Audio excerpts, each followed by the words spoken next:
Me, Spinel Concept Art is one of the more interesting to look at just because her design went through so many stages.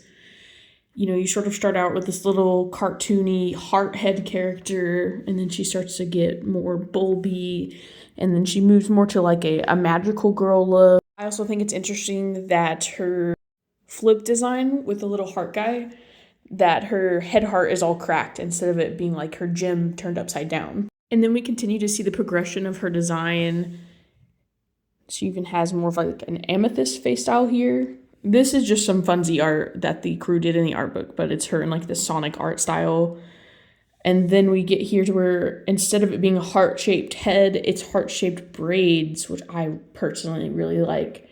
But we do eventually get to the designs that we see in the movie.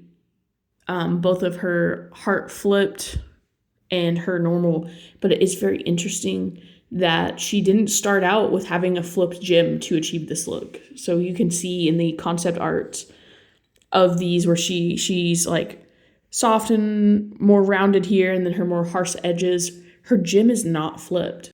Then you get to Rebecca Sugar's sketches, and it's more her style, but it's a lot more close to like what we see in the actual show. And on the Rebecca Sugar pages, that's when we start seeing the upside down heart, is from what I noticed.